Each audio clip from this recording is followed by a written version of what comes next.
This week on The Wheelhouse. Trad wives.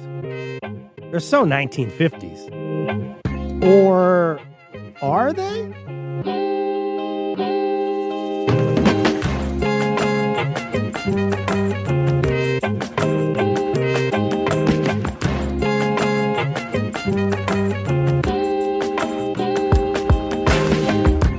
For Connecticut Public, I'm Frankie Graziano. This is The Wheelhouse, the show that connects politics to the people. We got your weekly dose of politics in Connecticut and beyond right here. Tradwifery is all over social media. Reels of influencers like Nara Smith, Hannah Nealman, and S.D. Williams rejecting a 9-to-5 and returning to historically traditional family roles where women tend to children, the home, and their husbands. This social media phenomenon has garnered lots of criticism and lots of intrigue. Today, we'll unpack this lifestyle and what it says about politics today, dig into some of that nuance. Joining me today is Jessica Gross, a New York Times opinion writer who covers family, policy, and pop culture. She is the author of Screaming on the Inside, The Unsustainability of American Motherhood, and two novels, Soulmates and Sad Desk Salad. Jessica, thank you so much for being here. Thank you for having me. So grateful to have you here as well. Micah English, a PhD candidate in American politics at Yale University. Her research focuses on the multiracial right movements. Micah, so great to have you here. Thanks so much for having me. Carrie Baker, the chair of the program for the study of women, gender, and sexuality at Smith College, also co-founded and co-directed the 5-college certificate in reproductive health, rights, and justice, contributing editor and regular writer for Ms. Magazine. Carrie, thank you so much for joining the Wheelhouse. Great to be here. This is an all-star panel. We really appreciate having you all in here. As I said, we'd like to dig into nuance today, something Jessica has helped us with tremendously over the years. For listeners who haven't seen this trend on their social media feeds, how would you describe trad wives? A trad wife is someone who lives in a bucolic space. She is projecting and acting out domesticity and an old-fashioned ideal of domesticity that perhaps was never true, but I think my fellow panelists will get to the history of that. And she's a businesswoman. So she is acting out, cooking, cleaning, taking care of children. Often the most famous ones already come from wealth. So it's more of a social media creation and then a mainstream media coverage of this social media creation than I think a real phenomenon. And I think there that the real key there is the significance of followers, the significant amount of followers that they have. But you've pointed out that viewership does not equate with endorsement. Can you expand on that? Absolutely. So one thing to know is we have no idea how YouTube, how TikTok calculate a view. Is it 1 second of viewership? Is it 2 seconds? Is it, the comments, the engagement? We don't know if it's human, if it's bot. We don't know if people watching it are saying, I find this aspirational, or it's rubbernecking, or it's hate watching. So just when you hear, oh, this video got 10 million views, what that actually means isn't clear. And I think the idea that the typical woman in her 20s and 30s in America wants to live on a farm and have 8 to 9 children, there's zero data to support that notion. So the people watching these trad wives perform this domesticity are doing it for other reasons than necessarily desiring to live that life themselves. Rubbernecking, hate watching. Oh, that sounds very American to me. Speaking of American politics and sort of the American political scene, Micah, where do women who identify as trad wives, according to your research, typically fall in the areas of political leanings and religious affiliation? Yeah, that's a great question. So, as Jessica's described, these women are really taking the aesthetics of homemaking and making it seem like it's natural for women to have this order of being at home and cooking and having a strong husband, having well-behaved kids. It makes this hierarchy seem very normal. And a lot of these women have originated in white conservative and like white nationalist spaces. But my research really looks at the multiracial diffusion of these messages. And there is actually, beyond Nara Smith, a lot of women of color who both participate in the trad wife movement and are also fans of these women and aspire to be like them. So while we might assume it is a largely white conservative Christian following, it's actually more diverse than that. And these appeals can be racialized and make very different and almost invisibilized types of appeals to women of color because we don't have the frameworks to recognize them as such. Like to dig into some numbers if we can really quickly. NBC News surveyed Gen Z voters ages 18 to 29. Something stood out to me in those findings when asked about how they define success. Gen Z men who voted for Trump, at least according to the survey, having children as number one, whereas Gen Z women who voted for Trump ranked it sixth. Their first choice for success was actually financial independence. Is there something to be said there about how young men are viewing family and this idea of trad wives? Oh, absolutely. Part of my research also thinks about how men of color are a part of these online appeals because this is all the trad wife movement is a part of this bigger effort to rehabilitate patriarchy. As I said, to make these traditional gender hierarchies feel like natural, but like moral and liberating. So the way that men of color are being invited to this are very different. It's a politics of grievance and control so that they can reclaim dignity in a society, as you said, that has left many of them economically and socially insecure. And this also applies to women, too. Women, particularly women of color, often end up in low income, low wage jobs. And have often performed this type of domestic service work that's very unpaid and have a lot of economic exhaustion because of this racialized labor.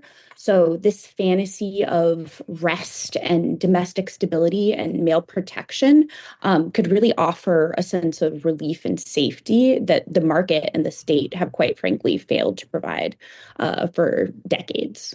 According to the Federal Bureau of Labor Statistics, Carrie, over 200,000 women between January and August of this year have exited the workforce. What can those numbers tell us, and what do we know about what these women are doing, if anything? Yeah, so actually the numbers are even higher now. The current estimate is between 338 and 448,000 women have left the workforce in 2025. It's the steepest decline for young mothers in 40 years. The primary driver is soaring childcare costs. It costs between $13,000 and $18,000 per child per year. Infant care is $22,000. The Trump administration is cutting Head Start, which is a program for low-income families for childcare. We have to think about the bigger context. Donald Trump is on a mission, make America great again, to send women back to the 1950s. I think this cultural phenomenon, coming up on social media is a reflection or a reverberation of that. The reality is the workplace has never accommodated women, particularly working mothers. That we're one of the only countries in the world that fails to provide paid parental leave. We are one of the few countries in the world that fails to provide a robust network of childcare. And so, as long as women act like men, they can fully participate in the workplace, but there are very few supports, either sponsored by employers or the government. And so women are sick and tired of it. and they're leaving the workplace. And the problem is that it's just not feasible for a family of two to live on one income, a normal family of two. These influencers are all, like Neilman is married to the son of the founder of JetBlue. I mean, these are performances that are happening. This isn't reality. And the thing I worry about is that if women are inspired to leave the workplace, it's going to make them financially vulnerable. It's going to increase the likelihood that they'll end up in poverty and that their children will end up in poverty. And the fact of the matter is a large percentage of children are growing up in single parent families where it's not an option to leave the workforce. We need to do more in this country to support young families, new mothers, and children, quite frankly. We have one of the highest poverty rates in the developed world. And so we have so fallen behind. And I think this cultural phenomena is a reaction to the kind of situation that we put young people and young parents in this country. During the professor's very impassioned delivery there, I turned into a bobblehead. Because what we're seeing now is such a sharp contrast to what we learned during the pandemic. And at least experts that we've had on the show have said that workplaces have understood that they really need to support families and help pay for childcare because of the high costs of childcare. But what's happening in 2025 seems to be a departure from that. And I will depart just for a second to Jessica here. We're seeing women frame a return to domestic life as an escape from the pressure cooker of modern work culture and individualism. What does that tell us about how women are feeling in America right now? I find the entire just that framing to be a trap. Wanting to spend time with your children shouldn't be politicized. Preferring to spend time with your children than at a job at any point shouldn't be left coded or right coded. We make choices when we have the ability to make choices, and too many people don't have any choice in whether they're working or they're staying home. But let's say all things being equal, you have a choice. I don't think that the framework of feminist or unfeminist or left or right is appropriate, because men also like to spend time with their children. I wrote a piece several months ago about how millennial men are spending more time with their children since the pandemic. And we don't have granular enough detail to know this for sure, but the speculation was they spent more time with their children in that pandemic year, and they liked it. They preferred spending those extra hours when they could be working, spending time with their families. So again, I sort of just object to the framework that we're pitting these things against each other, because they don't necessarily have to be pitted against each other. And I saw a conservative commentator who was against paying for childcare saying, no one wants to send their kid to daycare at 6 weeks. And I was like, yeah, no one does want to send their kid to daycare at 6 weeks. And many of them are doing it because they have no other choice. In most developed countries, women have a year of paid parental leave. And so there's no need for infant care because they've structured society in a way that allows families to do both and to integrate both into their lives in a holistic way. So, sorry to turn the question around on you. I think you're getting to the heart of it, which is that there's the framing, and then there's the people that are framing it, I guess. Yes. And I think that's where I'm trying to focus. So is the people that are politicizing it, is there a connection to maybe rehabilitating the patriarchy or Project 2025 even? Yeah, I mean, Project 25 has been very, very clear about what they think women's appropriate roles are. And, as you cited in those statistics, and as my fellow panelists pointed out, there is very little evidence that young women in particular don't want to be financially solvent on their own. Even women who voted for Trump, as you point out. I don't think we are going to go back to a time where most women, even if it is a relief to not have to both work and take care of children, want to put all their eggs in the basket of a man. What is the cliche? A man is not a plan. I think we've all learned that the hard way. I'm LOLing at that. Alex Clark, a wellness podcaster, highly influential in the conservative circle. Micah is advocating for more people to consume farm to table, organic food, and clean, natural wellness products. Sometimes when I hear something like that, as somebody like myself who's overweight, I feel like that's a big finger pointing in my direction. Similarly, social media tradwives are shown in videos homeschooling children, producing their own food, maybe making the soap, creating their own cleaning products.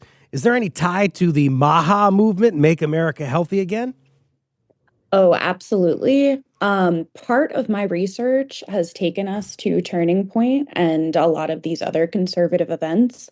And the first time I went to Turning Point, there was a room and there were a ton of young women standing outside the room, so excited you would think it was a Taylor Swift signing or something. And it was they were all lined up to see Alex Clark. And I went in and sat on the panel. We've also listened to a lot of her work and her podcast.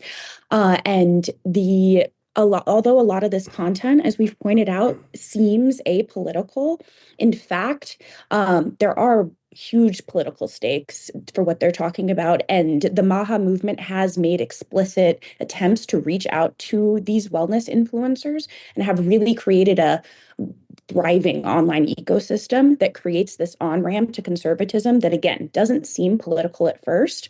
But as we've pointed out throughout this conversation, it really sanitizes patriarchy and it makes male authority seem benevolent or even healing for women.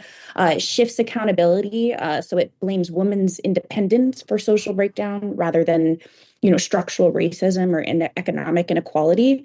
And it also really creates effective distance between like good women and bad women and really preempts feminist solidarity. So although watching this wellness content and saying, well, I'm gonna eat healthy, I'm gonna stop using toxic pans and whatnot, and like I'm gonna try and create my own sunscreen, even though that is definitely unhealthy, it doesn't seem, maybe super political at first. It really leads a lot of people down these rabbit holes that then leads them to these extreme views, and really down the line leads them to voting for the right or supporting different figures. So I think it's really important to pay attention to how these like subtle, seemingly apolitical trends actually are politicizing a lot of folks. In recent years, Carrie, reproductive rights have been rolled back. HIPAA privacy rule amendments were vacated. Medicaid, the Affordable Care Act are being defunded. Carrie, where does this fit into the context of the tradwife phenomenon? Yeah, it's very tightly connected. Earlier, you mentioned Project 2025. This was a Christian nationalist document produced by the Heritage Foundation, which is a conservative right-wing think tank. And it very much envisions and actually explicitly says that people should be engaged in biblical marriage, that public policy should support biblical marriage. And what they mean by that is heterosexual marriage that is complementarian, which means a male breadwinner and a submissive domestic wife. And they have numerous policies in there to enforce this vision. Things like removing protections against sex discrimination in the workplace, reducing access to childcare, reducing access to the social safety net that allows young women who become mothers to support and feed their children. They want to try to push women into heterosexual marriages and then keep women at home in those marriages to produce children. And this is very much tied to white supremacy. The fact of the matter is the number of white people in the United States is decreasing, and the kind of great replacement theory MAGA folks are very concerned about that. They're very concerned that white people are losing political power. And so they're really leaning into this idea that white women in particular need to go home, produce babies to create more white voters, quite frankly. And with regard to reproductive rights, they are trying to ban abortion nationwide. They're trying to ban contraception nationwide. They just defunded Planned Parenthood, which is the major provider of contraception and reproductive health care for low-income women. They are restricting what Medicaid can cover as far as reproductive healthcare. And again, it's all with the goal of, I think the scholarship shows this, that they want to push white women to have more babies so that they can maintain white supremacy. And going back to Maha, what they're trying to stigmatize the birth control pill, and they're pushing what's called fertility awareness, which is, we used to call it natural family planning, which it's basically just abstinence. It's determining when you're fertile and not having sex during fertility. And this is a notoriously unreliable form of birth control, but it very much ties into this sort of do-it-yourself, natural movement. And it's just been interesting to me how the right wing has co-opted the natural food movement and the local food movement to weaponize it for its political agenda. You're catching me right now on my screen adding biblical marriage and I think it's complementarian, or what was the word there? To my complementarian. Complementarian to my dog whistle buzzword phrases that I've been next to biological male and biological female. Yes. That's where those go. From Connecticut Public, this is The Wheelhouse. I'm Frankie Graziano. After the break, more on how the trad wife phenomenon fits into our politics today. We're going to be right back with more Wheelhouse. Stay tuned.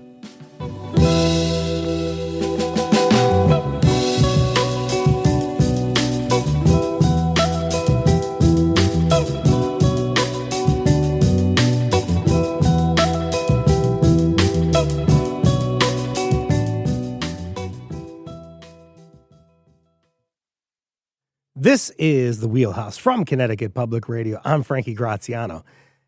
Has the trad wife phenomenon found its way to your social media feed? This hour, we'll explore what these homesteading and 1950s nostalgic figures say about our politics today. Maybe I should have did that in my Casey Kasem voice. Still with me, Jessica Gross, author and opinion writer at the New York Times, Micah English, PhD candidate at Yale University, and Carrie Baker, chair of the program for the study of women, gender, and sexuality at Smith College. Carrie, you get the first question in this segment. In the trad wife trend, there's some nostalgia for a past time period. Some influencers even dress in vintage clothing. I'm thinking about S.D. Williams here as one of the folks. What time period are they hearkening back to? Why? It's really a mishmash. It's a mythical time period. Some of it's like, early 19th century prairie life. Some of it is 1950s post-World War II, women going back to the home to produce babies to replace the men killed in the war. It's really anachronistic. When Trump says, "Make America Great Again," it's like the past. It's a mythical past. It's not a reality. The fact of the matter is we live in a country where women have always had to work to maintain families. After we shifted out of an agricultural economy, women worked on farms, but after that, women worked in factories. And today women work in all kinds of workplaces. And this idea that women have to leave the workforce to be proper women or to be successful women is not a reality. I mean, the fact of the matter is the feasibility of survival on one income is more of a challenge now than ever before due to rising costs of housing, food, education, and childcare. And, despite this reality, a West Virginia school board member said that girls should be taught to forego college for motherhood. It's an absurd idea. Families can't live on one income today. It's really this mythical idea that women can go and, that they'll find a man who can support them in the current economy on one salary is, it's dangerous for women. It makes women economically vulnerable and it makes their children economically vulnerable. And in addition, it makes them more vulnerable to domestic violence. Since women have been leaving the workforce in 2025, the rates of domestic violence have been going up. And the fact of the matter is, if women are economically vulnerable, if they're dependent on their partner's income, they can't leave abusive marriages. And that's something that really concerns me. These outcomes are very important to consider, and that's what we're doing this whole show. I just want to go back to asking about what we've seen in history, because I think you hit on something we want to ask you in terms of the origins of what's happening now. You talked about post-World War II and people dying in the war. That seems like a very traumatic event. What's sort of the trauma associated with the 2000s, the 2010s, and 2020s? Any of you can answer this, really. That's kind of causing folks to maybe consider a big lifestyle change, I guess. I mean, I think you could sort of point to any number of things. Obviously, the pandemic and a million, I don't know, what was the final count? 2 million people died, which I think is upstream of so many consequences that we're seeing today and that we have sort of memory hold in terms of a lot of social issues that are popping up. And, you know, first and foremost, I think of people's inability to talk to each other and a lot of sort of outburst and behavior and rancor. So I think that's one thread. Another thread is increasing haves and have-nots, economic insecurity for, I would say, the bottom 50%. Top, 10 to 25% doing pretty well, has been doing pretty well, but those gains have not been equally distributed to everybody. And so I think work has gotten worse, demonstrably worse for a lot of people. I think technology has a role to play. I mean, I've written numerous times about the speed technology has moved in the past 15 to 20 years, first with social media and then with AI, has been profoundly destabilizing. And I think we are going to continue to see the social fabric destabilize as AI becomes even more ubiquitous and companies are in this weird paralysis because they don't know exactly how much is it going to win? Is it going to be a bubble? Is it going to destroy us all? I don't know. And I think that makes people very nervous. And in moments like this, which again, coming out of the pandemic, major technological changes, some economic instability, people have a familiar idea of what family life ideally is and should be, and may cling to that. Micah has chosen an interesting career path and will be in some of the places where some of these things are boiling up, as Jessica's kind of alluding to. We talked about being at a turning point, speaking engagement, and now as well, you've been to multiple rallies and events for places like Moms for Liberty. Can you talk more about messaging at those events and some of the things that people are saying? And what's so effective about it? Yeah, absolutely. So part of the reason that we decided to go to these events is because, quite frankly, like when I started studying this, I had a lot of assumptions about people of color who would join the right. And I assumed that they were misguided. I assumed that they were being lied to, that they wanted to be white, and that they just didn't care about things like racism. But going to these events and talking to people and actually seeing what has drawn them there has been both humbling and quite informative. And I think that progressives who want to counter the stuff that is happening need to be on the ground and actually speaking to these people and seeing what's drawing them to these events. So I went to the Moms for Liberty annual summit last month in Orlando. And although racism and sexism and transphobia certainly are elements of the stuff that they're saying, it's actually not a central part of most of the appeals that they are making. What they are talking about is they're bringing people there. They're saying the same things that we're talking about. There's all this trauma. There are all these impacts of neoliberalism that people are feeling in a very real way. They're naming this and they're saying, but the issue is that, your school board is letting your kids read these books. So we're going to give you a script that you can type into AI and that you can just send out anytime that you think there might be a book, or you can use this AI tool to scan your child's library and see what might be there. So they are naming very real problems. They're narrating them in very emotionally effective ways. And then they're offering solutions that aren't actually solutions, but they're things that bring people together and offer them a sense of belonging and home. In their own way, they're sort of reaching out to these people, it sounds like. Is this idea of retreating to a homestead or this kind of individualistic lifestyle something conservatives are especially drawn to? Like, what's the deal with the homesteading? Yeah, I don't know if it's something that conservatives are especially drawn to, but as my fellow panelists have talked about, we're in this era of increasing social isolation. And I think this is particularly being felt among young people, but it's also being felt among across all age groups. And because of this, I think that some people are drawn more to a politics of solidarity, but that is because of the appeals that are being made to them. That is because of the groups that are inviting them in. But if they hear an appeal from a group on the right that is offering them this more individualistic framework first, and they feel like they're being listened to there and heard more there, then I have seen why that would be more appealing than a group on the left that is saying like, oh, we don't necessarily have like a home for you, but we do have like a policy brief or something like that, which is something I feel like I often encounter. So I think they're really great at creating this idea of like you can be an individual, but you can also be at home here. So I think it's less what people are drawn to and more the fact that they have figured out to make appeals more effectively in this socially isolated political world that we currently live in. Jessica, we sort of looked at a survey and took sort of a cursory look at what young men are thinking and maybe what some of them are saying about a homemaking wife and that being compelling.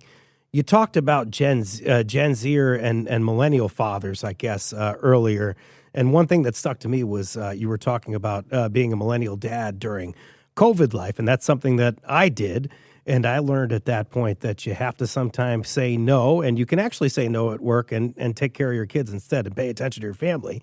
So that was very illuminating for me. What can you tell me about other millennial dads? Because they're sort of not parenting the same way that my dad did. Look, parenting is one of the most intimate things you can do. And it is, I never want to sort of make blanket assessments, but when you look at the American Time Use Survey, millennial men are spending more time with their children than any previous generation has spent. And those hours keep increasing. Gen Z isn't, most of them are not parents yet. Some of them are. So it sort of remains to be seen. And I think that, again, doesn't necessarily have to be left or right wing coded. I think also when you see a lot of these surveys that suggest that Gen Z's ideal partnership would be one where their spouse stays home, I would like to ask them in 10 years when they actually have children and they see how much a mortgage costs. There's a lot of, in surveys, we're talking about our fantasies and what comforts us.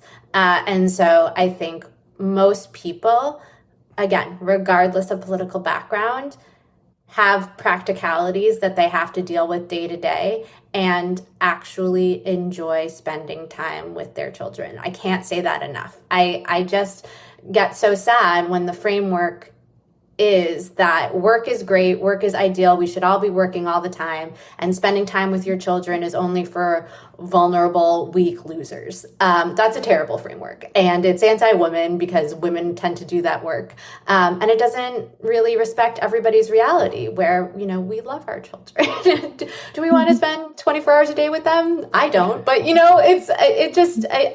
I don't want to get into a rhetoric where we forget that because, of course, women being able to support themselves and earning their own money is really, really important for their safety and for their power in the system that exists. I'm a realist. But I think it obscures the fact that we all get one life to live, and how we would like to spend every hour of every day isn't necessarily maximizing our capital. Carrie, can I have you weigh in here because this is very important. It does come down to the framing and how we talk about these things. I'm coming at this from trying to pay attention to this because a lot of people are hearing this, particularly I'm seeing a lot of this stuff on Facebook.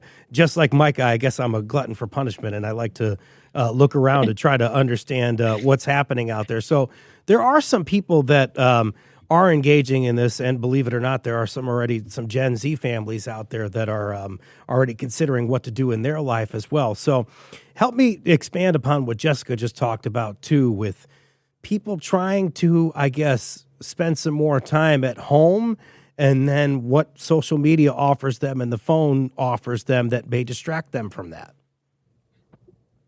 I guess I would just say that I think to pull back and think about the broader context, and I think about the authors of Project 2025, which is the Heritage Foundation. There is an attempt to try to remove the social safety net, to channel more money to the most wealthy, to drop the standard wages. And that is what has driven the need for two incomes and the need and the sort of harriedness that we've talked about, the division between having to rush home and take care of your children and then rush back to your job and maybe work 2 or 3 jobs. I mean, the heart of the matter is that American capitalism has failed us and that the American government has failed us. They have not created a sustainable economy that supports all people. It is economy. It's almost like the late 19th century, the Gilded Age, and Trump is acting this by tearing down the East Wing and creating a ballroom and having a great Gatsby party at Mar-a-Lago. I mean, more and more money is funneled up to not even the top 25%, but not even the top 1%. It's really the top 0.1%. Meanwhile, the vast majority of the US population, especially children, are getting poorer and poorer. And, they're about to gut our medical system with this, with the Democrats now joining the Republicans to pass this reconciliation budget. Our healthcare costs are going to go up. People are going to lose healthcare. I could just go on in the ways in which wealth inequality has just shot through the roof, particularly really since Reagan, but particularly during the Trump era. And, women, I think that what we're seeing with the trad wife phenomena is almost like people are trying to escape that reality and get into this alternative reality where life isn't like it really is. And until we all come together and we demand that our government and our employers do better, are fairer, we're all going to suffer, and children the most. Trump and many Republicans are blamed for this sort of rehabilitating the patriarchy and what's happening with trying to return women to the home and not necessarily to the workplace. But something you hit on there that's very important about the government there, Carrie, is that when I talk to people that are in the industry, in the child care industry, I talked to Georgia Goldburn, who is somebody from the New Haven, Connecticut area. She has always talked about all lawmakers, particularly male lawmakers, that just didn't understand the issue, as she has tried for years to lobby them on the importance of childcare. So that is something where men, particularly men in our government, have failed in that regard, at least from talking to people in the industry. From Connecticut Public Radio, this is The Wheelhouse. I'm Frankie Graziano. After the break, the real-life effect of the trad wife trend, who's actually affected, and has social media blown this trend out of proportion? Stick with us.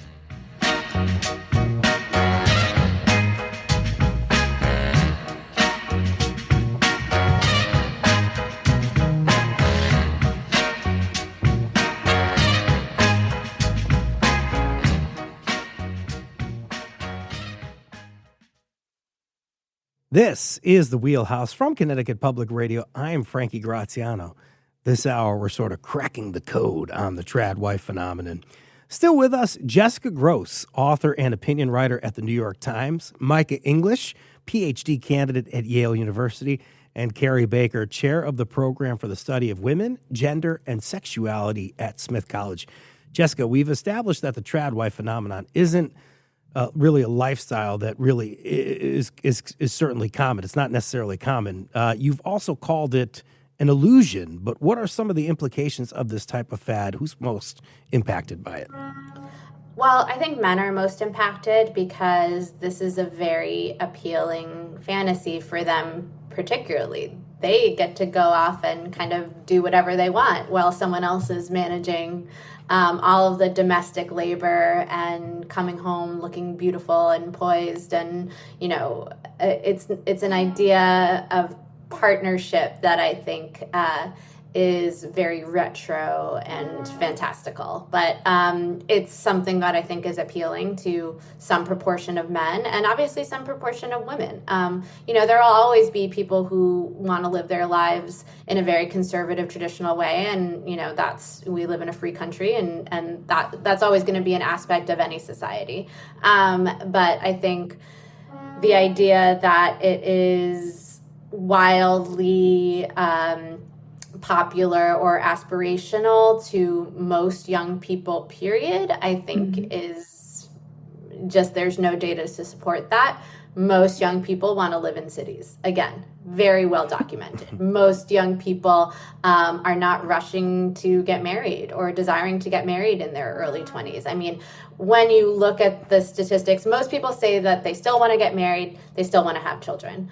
But when that's happening, if you want to have a trad wife number of children, you got to be getting started really young.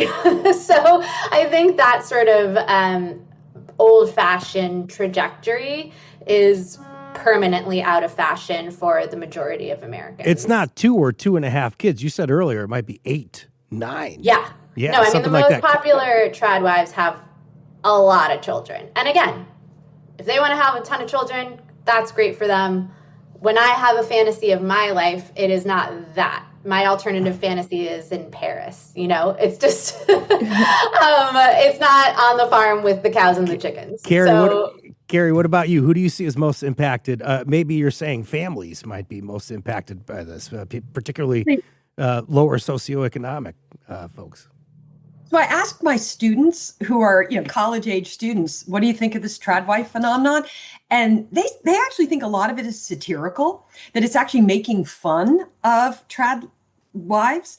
At least people like Nara Smith. I think it varies depending on the character. They said that primarily the audience is tweens, like 13, 14, 15-year-old girls. And I kind of parallel it to, like, back in our day, the obsession with Cinderella or the life, remember the Life of the Rich and Famous programs. I mean, I do think there's this sort of voyeurism, or as somebody said, a rage baiting, this idea that you kind of, this voyeuristic looking into this other life that's unachievable and kind of absurd, and you want it, but you also hate it.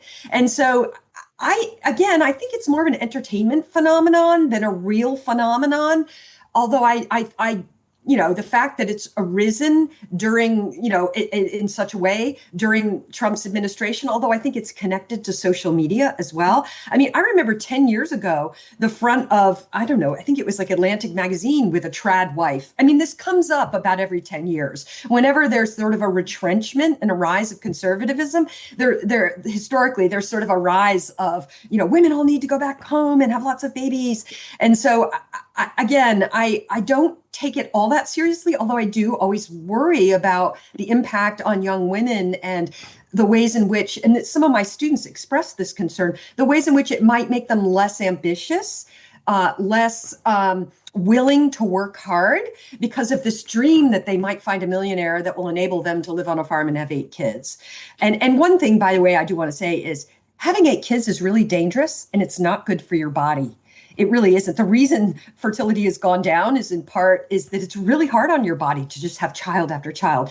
And you would never know that from looking at Hannah Nealman, who, a week after giving birth is back to her slim figure. I mean, again, this is all mythical. As the midterm elections approach, how might we see conservative politicians capitalize off of the intrigue surrounding trad wives and more broadly a return to traditional gender roles? Maybe that's a question for Micah. Oh, no, go ahead, Jessica. Sorry. I don't think they're going to be able to. I mean, especially because most of their families don't walk that walk. I mean, I think often about J.D. Vance, whose wife was worked at white shoe law firms, was a Supreme Court clerk, obviously an incredibly brilliant and powerful woman in her own right. And so they might preach all of this, but most of them, especially who are under 50, I would say, they're not living that reality, and people aren't stupid and they can see that. So I I just don't think that it's going to be a real factor. But Micah, I'm so sorry to step on you. Are you sure that you're not in a different borough? Because that sounded very Queens-esque, and that I maybe need to put Nas's Ether under that track on what you just said. Micah, go ahead. Sorry.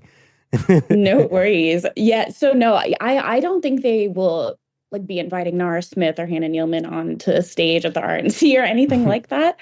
But I do think that something important is that this content doesn't need to be factually true to be socially and politically powerful. And these messages that assert and like reinforce the idea that men should have more control than women really lead to a wider political environment where it seems natural for us to be electing these figures who purport these truths. So I think that even though, again, they might not be explicitly drawing from it, it does just help support their wider political project and make these hierarchies seem natural.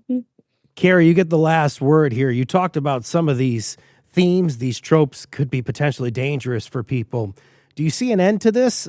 What's going to sort of maybe trigger its fall, or maybe its resurrection, or I guess a rise? What do you think? Reality, I think the fact that people will run up against the fact that they can't pay their mortgage on one income, that they can't raise children on one income. Trump is not doing anything to enable families to pay their rent or feed their children.